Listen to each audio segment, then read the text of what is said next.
লগ্নজিতা, ইতিমধ্যেই আমরা সরস্বতী পুজো, Valentine's day পেরিয়ে এসেছি, আর বাঙালির কাছে সরস্বতী পুজো মানেই একটা বাঙালির ভ্যালেন্টাইন্স ডে। আর হালফিলের ভ্যালেন্টাইন্স ডে এই বছরটা বিশেষ করে পরপর দুদিন পড়ে গিয়েছে, তো একটা গোটা উইকেন্ড প্রেমের সপ্তাহ পুরো ভালোভাবেই জমে উঠেছিল। তো তোমার স্কুল টাইম থেকে কি বলতে পারি, মানে নাকি কলেজ টাইমে গিয়ে প্রেম জীবনে কখন এসেছিল? আমি খুব একটা প্রেমিকা সুলভ নয়, কিন্তু হ্যাঁ মানে প্রেম আমি এদিক ওদিক প্রচুর করেছি, কিন্তু সরস্বতী পুজোতে স্পেসিফিক্যালি কোনোদিন প্রেম করিনি। ইনফ্যাক্ট সরস্বতী পুজোতে কেন লোকে প্রেম করে এটাও আমি জানি না, আমি কোনোদিন করিনি। তবে হ্যাঁ আমি প্রচুর এদিক ওদিক প্রচুর প্রেম করেছি। মানে খুব অনেস্ট। আমি প্রচন্ড অনেস্ট, আমার তো মানে আই এম ভেরি অনেস্ট। হ্যাঁ চলো তাহলে, মানে প্রেম কথাটাই যখন এসেছে, আর বাঙালির এই রকম একটা সময় যেখানে মানে হালফিলে দেখা যায় যে বেশিরভাগ ওই ছুটির দিনটাতে সবাই হলুদ শাড়ি পরে বা জোড়া হয়ে বেরোতে, ঘুরতে যেতে, তো সময়টা তো একটা বসন্তের হাওয়াটা যখন চলেই আসে, তো প্রেমেরই একটা সময়। তো পরের গানটাও কি তোমার সেই রেস ধরেই থাকবে নাকি একটা? তো আমার পরের গানটা আবার আমার অ্যালবাম বসন্ত নয়ের গান। এই গানটা লিখেছে শ্রীজাতদা, সুর করেছে রাঘবদা।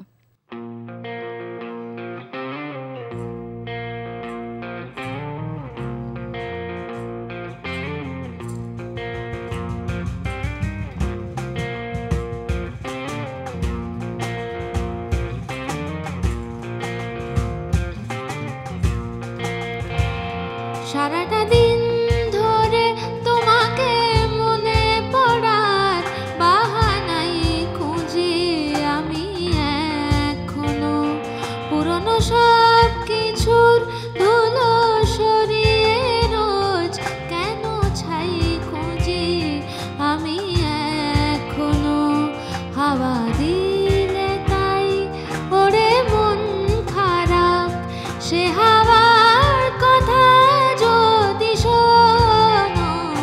সারাটা দিন ধরে তোমাকে মনে পড়ার বাহানাই খুঁজি আমি এখনো।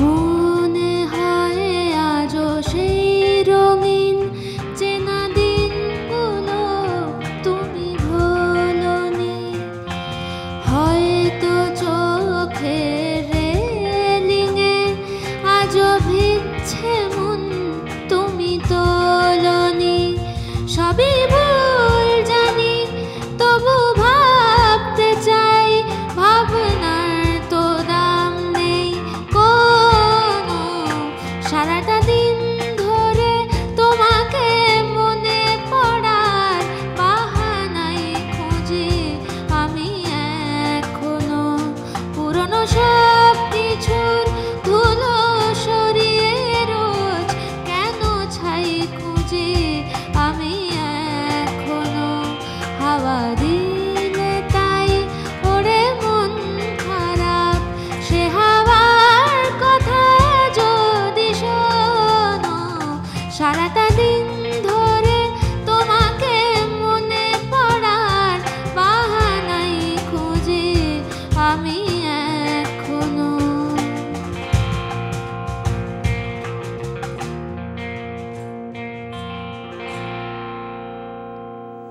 প্রেমের গান হোক কি বিরহে, তোমার আওয়াজের মধ্যে একটা আলাদা মাদকতা রয়েছে। মানে আমরা এটা বিশেষত 60s 70s 80s এর অনেক গায়িকাদের মধ্যে এটা পাওয়া যেত। মানে এটা কি তোমার নিজের নাকি এটা আরোপিত, মানে তোমার কি মনে হয়? হ্যাঁ আমি যখন প্রথম বসন্ত এসে গেছে বেরোলো আর কি, তো তখন অবভিয়াসলি দেওয়া যা মিক্সড রিয়াকশন, যে কোনো জিনিসেরই মিক্সড রিয়াকশন থাকে। হাফ লোকের খুব ভালো লাগলো, তারপরে অর্ধেক লোকজন প্রচুর লেখালেখি, আজকাল তো সব কিছুই কপি করা, যে ও অ্যাকচুয়ালি এরমভাবে গায় না, ও এটার জন্য ন্যাকামো ওয়ার্ডটা খুব ইউজ করা হতো, ন্যাকামো করে গানটা গেয়েছে। তারপর যেটা হলো থ্যাঙ্কফুলি যে আমার ইন্টারভিউগুলো শুরু হলো, তো আমি ধরো যখন একটা 1 ঘন্টা ইন্টারভিউ দিচ্ছি বা 1.5 ঘন্টা ইন্টারভিউ দিচ্ছি, জানতে পারছি না আমি এই যে আমি কথা বলছি আমি তো ওভাবেই কথা বলছি, আমার পক্ষে তো 1 ঘন্টা অভিনয় করা সম্ভব না, আমি তো নায়িকা নই, আমি তো গায়িকা, তো আমার পক্ষে অভিনয় করা সম্ভব না। তাই ন্যাকামোটা যদি এটা ন্যাকামো হয়ে থাকে সেটাও খুব ন্যাচারাল ন্যাকামো আর কি, আরোপিত নয়। আর যেটা লোকের খুব ভালো লাগে আমার উচ্চারণটা, বা যাদের ভালো লাগে না, এটা অ্যাকচুয়ালি একটা ডিফেক্ট। কারণ আমার চ, ছ, জ, ঝ, ট, ঠ, ড, ঢ এগুলো আমার স্পষ্ট নয়, এবং এটা নিয়ে আমি খুব একটা গর্বিতও নই। এটা আমার একটা জিভ এবং দাঁতের ডিফেক্টের জন্য আমার উচ্চারণটা এরকম। সেটা কারোর ভালো লাগে, কারোর খারাপ লাগে, কারোর ন্যাকামো মনে হয়, আমার তো কিছু করার নেই। আমি এরকম ডিফেক্টিভই জন্মেছি, আমার জাস্ট কিছু করার নেই। মানে এত ভালো একজন গায়িকা হয়ে তোমার মনে হয় যে অনেস্টলি তুমি এই কথাগুলো বলছো ইন্ডাস্ট্রিতে যারা যারা শুনছে তোমার ক্ষেত্রে? আমি তো এই ইন্টারভিউটা, এটা আমার মানে এর আগে আমি অনেক ইন্টারভিউ দিয়েছি, এবং আমি প্রথম দিনও, এখন তো ধরো আমার তাও 2 বছর হয়ে গেল, যখন আমার তাও একটা সাস্টেনেবিলিটি আছে, আমি আমার জীবনের প্রথম ইন্টারভিউটা যাকে দিয়েছিলাম সেটা একটা খুব বড় হাউস ছিল, এবং সেখানে ঠিক এভাবেই কথা বলেছিলাম। কারণ আমি সত্যির খুব একটা কোনো আলাদা অপশন আছে বলে আমার মনে হয় না। তোমার এই গলাতে তুমি নায়িকা হিসেবে কাকে বেশি তোমার মনে হয় তোমার স্যুট করবে তোমার গলায়? কাউকেই নয়, কারণ সবার উচ্চারণ খুব স্পষ্ট, আমারটাই একমাত্র ডিফেক্টিভ। কাজেই তো তোমার গান সামনে থাকছে, মানে সামনে নায়িকা তুমি কাউকে দেখতে চাও না, নিজেকেই দেখতে চাও কি তাহলে? না, আমার মনে হয় এটা ডিরেক্টরের ওপর ছেড়ে দেওয়া উচিত। এটা আমার ভাবনা হতে পারে না। আমার ভাবনা হচ্ছে রেয়াজ করা, গান গাওয়া, প্র্যাকটিস করা, কেউ ডাকলে গান গাওয়া, তারপর কোন নায়িকার লিপে আমার গান যাবে, আদেও যাবে কিনা, সেটা এন্টায়ারলি ডিরেক্টরের মাথা ব্যথা, আমার নয়। চলো তাহলে পরের গানটা তুমি নিজেকে ভেবেই তাহলে করো। আচ্ছা, পরের গানটা যেহেতু নায়িকার কথা হলো, এই পুজোয় একটা ছবি রিলিজ করেছে, ছবিটার নাম রাজকাহিনী। সেখানে আমি একটা গান গেয়েছি, সেটা কীর্তন। বসন্ত এসে গেছে গাওয়ার পরে অনেকে এটাও বলেছিলেন যে না, ও তো খুব একটা গান গাইতে পারে না, বসন্ত এসে গেছে খুব ইজি একটা গান, এটা গাওয়ার জন্য আর কি লাগে।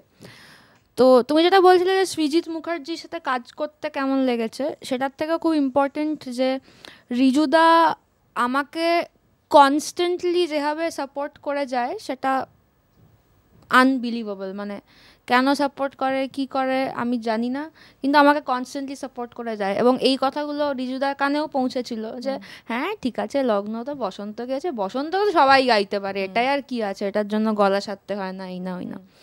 এবং তারপরে রাজকাহিনীতে একটা কীর্তন আমাকে দেওয়া হয়, এবং সেই সিলেকশনটা করেন ইন্দ্রদীপ দাশগুপ্ত। তো আমার পরের গানটা রাজকাহিনী ছবির গান, সৃজিত মুখার্জি পরিচালক। এই গানটাও লিখেছে শ্রীজাত দা, জাস্ট বাই দ্য ওয়ে, আর গানটা সুর করেছে ইন্দ্রদীপ দাশগুপ্ত।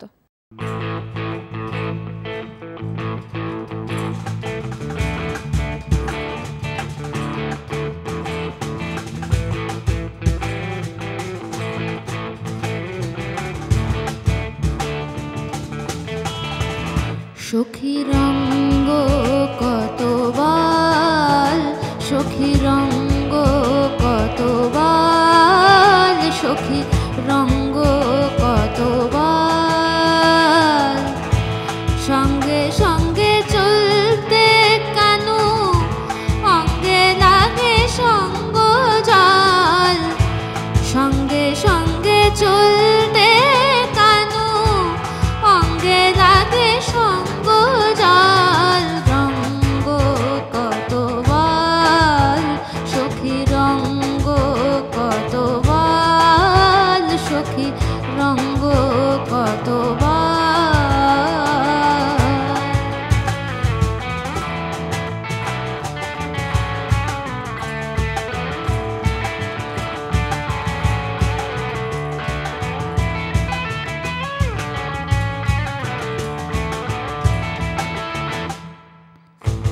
কানু বলে আখির কথা, রাই বলে অন্তরে ব্যথা, কানু বলে আখির কথা, রাই বলে অন্তরে ব্যথা, এক জনমের বিফলতা, হৃদ মাঝারে পদ্মস্থল, এক জনমের বিফলতা, হৃদ মাঝারে পদ্মস্থল, রঙ্গ কতবার, সখী রঙ্গ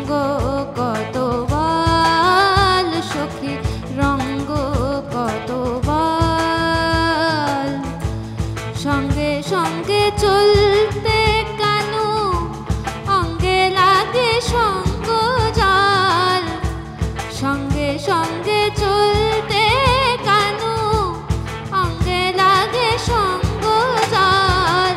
রঙ্গ কতবার সখী রঙ্গ কতবার সখী রঙ্গ কতবার সখী রঙ্গ কতবার।